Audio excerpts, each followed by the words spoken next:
Channel of Vadodara. Four wheel ગાડીઓની ચોરી કરીને ફરતા તબીબ સહિત રિપોર્ટીને ક્રાઇમ બ્રાન્ચે દબોચી લીધા હતા। અમદાવાદ જિલ્લાના બાવળા ખાતે રહેતો હરીશ દુલા માણિયા તથા તેનો ભાઈ અરવિંદ દુલા માણિયા તો સાગરિત તાહિર અનવર હુસેન ત્રિવેદી આ ત્રિપુટી દ્વારા અલગ અલગ શહેરોમાંથી ગાડીઓની ચોરી કરી બારોબાર ભંગારમાં વેચીને રોકડી કરી લેવામાં આવતી હતી। બીજી તરફ વડોદરા શહેર ક્રાઇમ બ્રાન્ચને બાતમી મળી હતી કે હરીશ દુલા માણિયા વડોદરા શહેરમાં સફેદ કલરની ગાડી લઈને રાવપુરા વિસ્તારમાં આવી રહ્યો છે। જે બાતમીના આધારે શંકાસ્પદ હાલતમાં કાર લઈને જતા હરીશ દુલા માણિયાને પોલીસે રોક્યો હતો અને તેની પૂછપરછ કરી હતી। જે પૂછપરછમાં તેની પાસેની ગાડી ચોરીની હોવાનું જાણવા મળતા જ પોલીસે આ બાબતે ઊંડાણમાં તપાસ કરતા 140 જેટલા વાહન ચોરીના ગુના કરવામાં આવ્યા હોવાની ચોંકાવનારી વિગતો સપાટી પર આવી હતી। જો કે આ ગુનામાં સંડોવાયેલા હરીશ દુલાના ભાઈ અરવિંદ દુલા તથા તેનો સાગરિત તાહિર અનવર હુસેન ત્રિવેદીના નામો ખુલ્યા હતા। પોલીસે આ ત્રણેય વિરુદ્ધ ગુનો દાખલ કરી 2 વાહનો કબજે લીધા હતા। જો કે ચોરીના વાહનો કોને અને ક્યાં વેચાણ કર્યા છે તેની તપાસ ક્રાઇમ બ્રાન્ચ દ્વારા કરવામાં આવી રહી છે। વડોદરા શહેર અને અમદાવાદ શહેર સાથે લગભગ ગુજરાતમાં ઘણા જગ્યાએથી ફોર વ્હીલ વાહનોની ચોરી કરતી એક ત્રિપુટી છે, એને પકડવામાં બરોડા ક્રાઇમ બ્રાન્ચને સફળતા મળી છે। એમાં 2 ભાઈઓ છે, જેમાં એકનું નામ છે હરેશભાઈ દુલાભાઈ માણિયા અને એના બીજા નાના ભાઈ છે અરવિંદભાઈ દુલાભાઈ માણિયા અને ત્રીજા છે તાહિર અનવર હુસેન ત્રિવેદી। આ 3 ઈસમોને અમે પકડી પાડ્યા છે। એની પાસેથી અમને ટોટલ 7 લાખનો મુદ્દામાલ મળ્યો છે, 2 ફોર વ્હીલ વાહન, મોબાઈલ, રોકડ રકમ મળીને। અને રાવપુરા પોલીસ સ્ટેશનના 2 ગુના અને કારેલીબાગનો 1 ગુનો જે ઇકો વાહન ચોરીના ગુના છે એ આમાં ડિટેક્ટ થયા છે। એ લોકોની એમો એવી છે કે ખાસ કરીને બપોરના સમયમાં અને મળે તો ઇકો ગાડી ચોરવાની જ આ લોકો એક ટેવ ધરાવે છે અને ચોરીને એક સામાન્ય કિંમતમાં રાજકોટના જે આરોપી નંબર 3 છે બેડીપરાના તાહિર હુસેન એને આ વેચી દે છે અને તે એના સ્પેરપાર્ટ જુદા કરીને સ્ક્રેપમાં આ કારનો વેચાણ કરીને નાશ કરી દે છે। આ પ્રકારની એની ગુનો કરવાની એમો છે।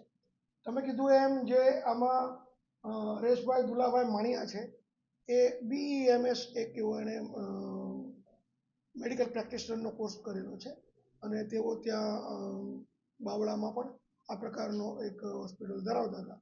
કોઈ કારણોસર એ ધંધો નહીં ચાલતા આ પ્રકારના ગુનામાં એ અગાઉ પણ પકડાયેલા છે। તમે જુઓ તો અત્યારે આપણી પાસે રેકોર્ડ ઉપર જ એટલા છે કે 150 ઉપરાંતના ગુના વાહન ચોરીના એના ઉપર અગાઉ નોંધાયેલા છે।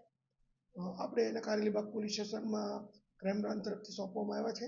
ત્યાં એની રિમાન્ડની પ્રોસિજર પૂરી થતાં એને રાવપુરા પોલીસ સ્ટેશનમાં પણ બીજા ગુનામાં એરેસ્ટ કરવામાં આવશે, વધુ પૂછપરછ કરવામાં આવશે। આ સિવાય કોઈ બીજા ગુના હશે તો એની પણ તપાસ કરવામાં આવશે।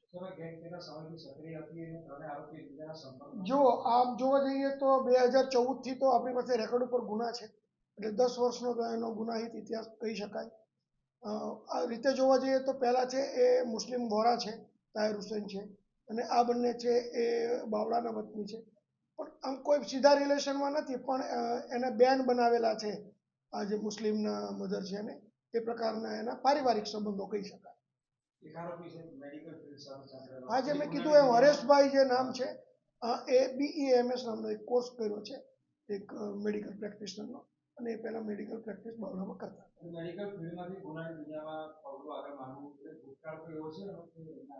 ના, અગાઉ એના ગુના કહું છું ને 2014થી તો ગુના છે જ, 150 ઉપરાંતના ગુના છે, તો ગુનેગાર તો કહી શકાય।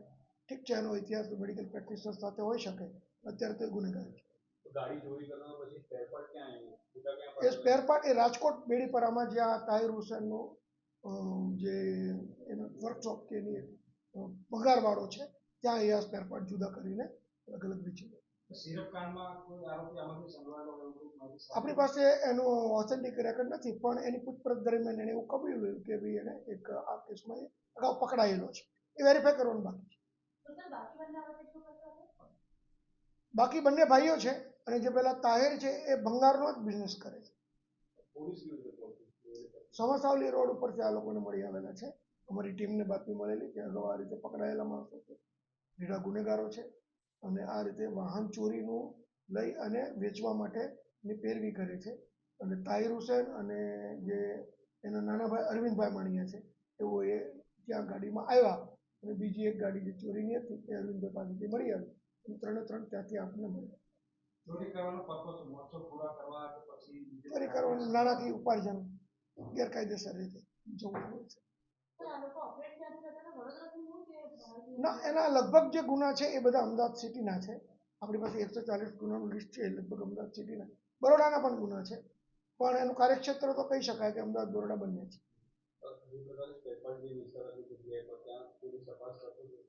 ત્યાં પણ પોલીસ તપાસ કરે, એને રિમાન્ડ ઉપર લેવામાં આવશે અને ત્યાં એના સ્પેર પાર્ટ પણ કોને વેચ્યા છે, કોઈ ઓર્ગેનાઇઝ ગેંગને વેચતા હોય છે તો એ પણ જોવામાં આવશે.